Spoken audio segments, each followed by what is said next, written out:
Genshin Impact's Power 5 has become notorious for completely ruining virtually all semblance of hope for 4-star characters since the very start of its release. A set of 4-star units, part of the game's initial roster that's more or less maintained their grip on the lesser rarity for the past 4 years and change. Their impact on the greater metagame cannot be understated, having on multiple occasions more presence and usage than even some of the best units in the game. While not unheard of for a 4-star character to be strong, players generally look to be in agreement that Bennett, Xiangling, Fischl, Xingqiu, and previously, although not so much anymore, Sucrose possess power and value that rivals or even exceeds 5-star characters. Initially, this was seen as a good thing. Having a group of accessible characters who can be of great help to any player is objectively beneficial, considering how expensive it can be to obtain a large quantity of 5-stars. But an unfortunate consequence of setting the bar so high is that to this day there is yet to be a 4-star who could put so much as a dent in their established oligopoly. With Genshin well into version 5, I wanted to revisit last year's video and talk about how, in my opinion, with all due respect, Hoyo needs to stop being so conservative with new 4-star characters and do something about this. Because I can't take it anymore. I'm sick of Xiangling. I try to play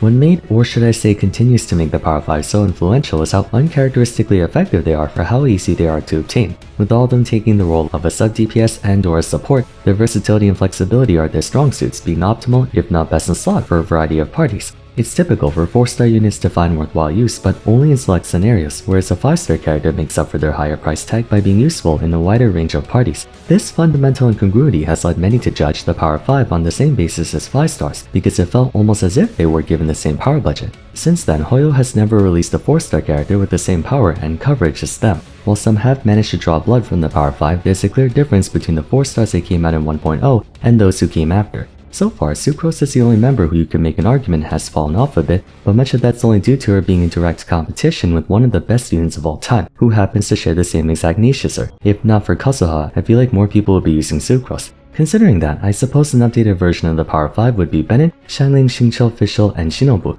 Shinobu in particular is the only 4-star unit to come even remotely close to the others in value, and yet even she's beholden to a lower standard. Most of her appeal stems from consolidating electro application and healing into one character, two roles that outside of her are few and far between. Certainly a powerful support in her own right, but it does beg the question if Shinobu's strength comes from her own merit or if it's a byproduct of Dendro being overpowered. That's just it with the Power 5. Oftentimes it feels as if it's not that they would be nothing without the team, but the opposite. Teams would be much worse off if not for the Power 5, which is a testament to how strong these 5 brats are. There has never been a 4-star with remotely the same influence as them, and I think it's time Hoyo finally changes that.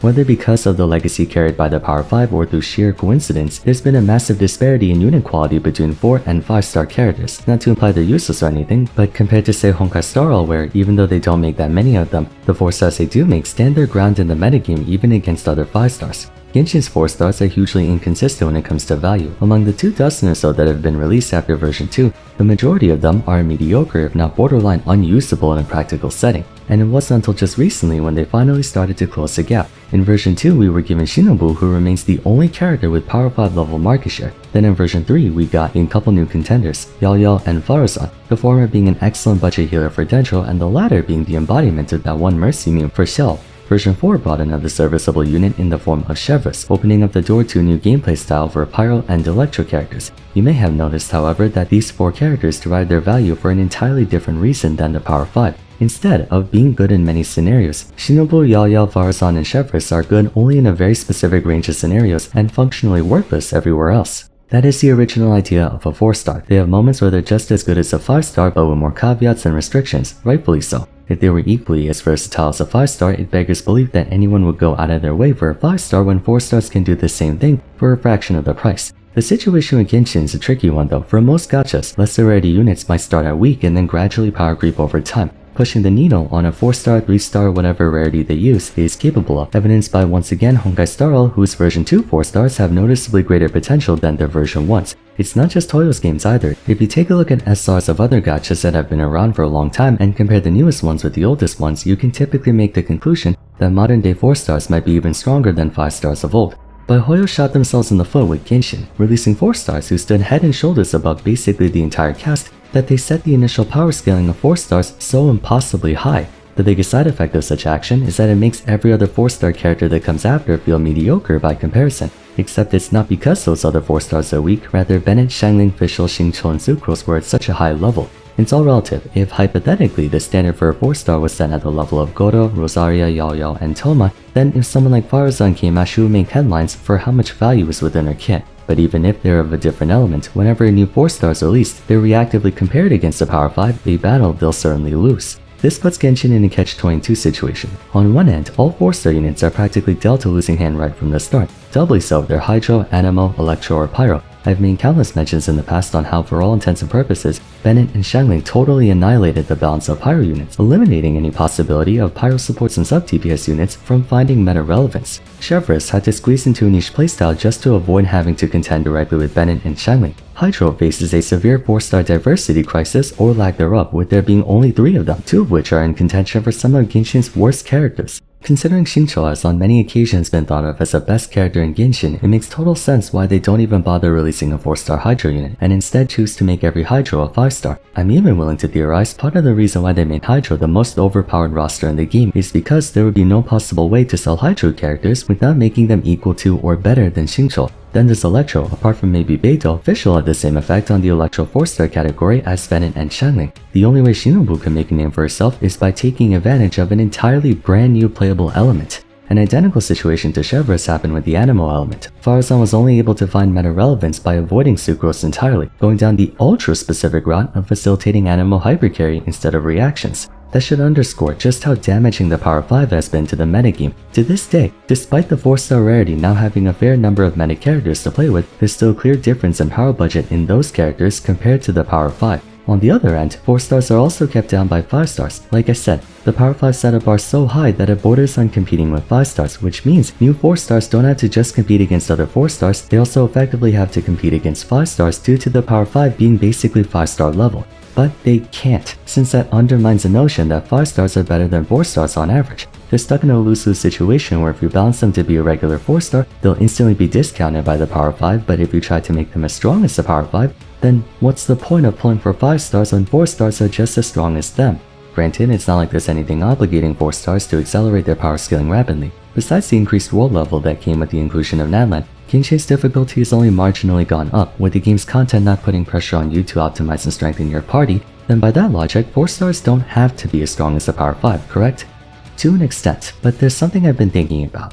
First and foremost, gacha games place a lot of emphasis on opportunity cost given obtaining most of its units comes at a monetary expense. The game intentionally gives you an insufficient amount of primogems to provoke you into spending real money to buy characters. In light of this, every unit in the game is not only graded by how much they cost, but how much value they have in comparison to others with a similar cost. Since free-to-plays can only acquire maybe 5 or 6 5-stars over the course of an entire year, they have to be very selective with who they want to go for. Now, I'm sure waifu over meta will always prevail in the end and people will prioritize the units they take a liking to, but since characters are not readily accessible, most players will naturally want to go for whoever offers the best bang for their buck. It's why Neuvillette the best attacker in the game, even though someone like Arlecchino can do more damage than him in the right circumstances. Neuvillette is fully self-sufficient and does literally everything, therefore he has the best opportunity cost of any other DPS unit in the game. How this pertains to the 5-stars that 4-stars all have objectively terrible opportunity costs as it is. Not only is it unwise to spend your limited supply of primogems on a 4-star specifically and not a 5-star, but 4-stars are inherently weaker than 5-stars.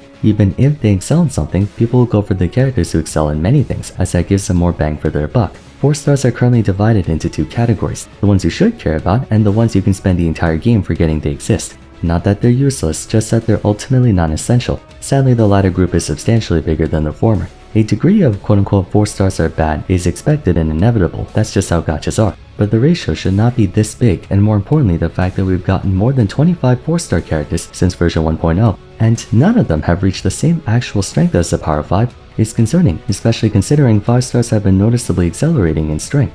5-stars are power creeping, it's not conjecture, it's a fact. With each passing version from 1 to 2 to 3 to 4 and now to 5, the ceiling is pushing higher and higher, regardless of pace. Eventually, there will come a time where previous top tiers of old get downgraded to high tier and high tiers get downgraded to mid tier. The 4-star roster should do the same. I always proponed that power creep should only be used as a last resort, and sparingly at that. Being 4 years old now, Genshin's reaching a point where indeed it needs to power and/or feature creep if it wants to keep releasing new units. The problem is, while the strength of 5-stars has been growing, the majority of 4-stars have been kept under the Power 5 because Hoyo doesn't want to release one on par with them. Do they have to be Power 5 strong to be competitive? No, I think a good example of that is Chevreuse. Her teams can perform exceptionally well in that specific niche, but generally speaking there's a clear hesitance on Hoyo's part to make a character who is just good overall. Hot take, we need more 4-stars on par with the Power 5. There, I said it. It's time to release another Bennett. I might be in the minority, but personally I feel like 90% of all 4 stars come off as window dressing. I've played many gacha games in my time, and the ones I thoroughly enjoy are those with an assortment of content that forces you to not bench your lesser rarity units. But it's clear Genshin has no intention of making endgame content in that fashion, causing many 4 stars to come off as gimmicky playstyles that you would only pick up for fun. I for one think that so many of them could have been fan favorites if they didn't get shortchanged. Toma, Kaveh, Kachina, Candice, Chongyun, Fremne, Xinyan, they would have been decently fun units to try on if they weren't all so painfully average or downright awful. They don't have to deal as much damage as Arlecchino, Milani, Nebulet and stuff, nor do they have to give the same breaking buffs like Shilona and Farina and Kazuha, but the gap shouldn't be this wide. 4 stars shouldn't be half as strong as 5 stars, they should be able to keep up decently, but Hoyo is too adamant about keeping everyone weaker than the power 5 for no reason other than being afraid it will devalue 5 stars. A valid concern, but if it gets to a point where 5 stars accelerate in power and capability too far, soon instead of the power 5 being the strongest 4 stars in the game, they might just become the only 4 stars in the game. More specifically, the only 4 stars that are even worth consideration. For my money, the game can afford to add a couple more units who can be on par with the power 5. Genshin's ultimately a game that needs 4 characters on one team, so it's not like adding a 6th, 7th, or even 8th broken 4-star character will shake things up that much. And by that, I mean internally. Kachina, for example, is give or take a mid-high tier character for no reason other than Cinder City, but without it, she's like bottom tier. We shouldn't be basing the power of 4 stars on circumstance. They should be units with intrinsic value. This could be an opportunity for them to try out different ideas too. Theoretically, we can create a Pyro Shincho, or a Cryo Bennett, or maybe a Dendrofischl, or Hydro Sucrose. In an ideal world, 4 stars should collectively occupy 1/3 of the market share in Genshin's metagame, while 5 stars take up the remaining 2/3. But presently, if we isolate the power 5, 4 stars would take up 10% at best. The meta relevance of an entire category of units shouldn't just rest on 5, 6, or 7 characters, and yet it's been like that for the past 4 years. Units like Gaming, Chevres, Farzan, Shinobu, and Yaoyao are serviceable, don't get me wrong, but there's still a clear sign of Hoyo trying to keep them under Bennett, Shanglin, Xingqiu, Fischl, and Sucrose. It's time they bite the bullet and release a top tier 4 star, or several. Because by sub-team building again, as opposed to these 5 kids, or I guess 6 kids, being thrown into every team because no one else comes close, there will come a time when the power 5 themselves get power crept. Better to start now than to wait until after it happened, because if they wait until after the power 5 gets power crept, then releasing 4 stars who are power 5 level will no longer be significant. Now for all I know, this could be the worst take ever made, but my point is we should give more 4 stars a chance to dominate the meta, and not just Bennett and Shanling for the umpteenth time. What do you guys think though? Do you agree with my opinion, or do you think I was on to absolutely nothing today? You're always welcome to roast me in the comments down below. For now though, if you enjoyed the video, a like and subscribe would be much appreciated. Don't forget to follow me on Twitter at VarsFam, join my Discord server, and check out my other discussion videos if you haven't yet. But till next time, thanks so much for watching, and I look forward to seeing you again soon. Take care.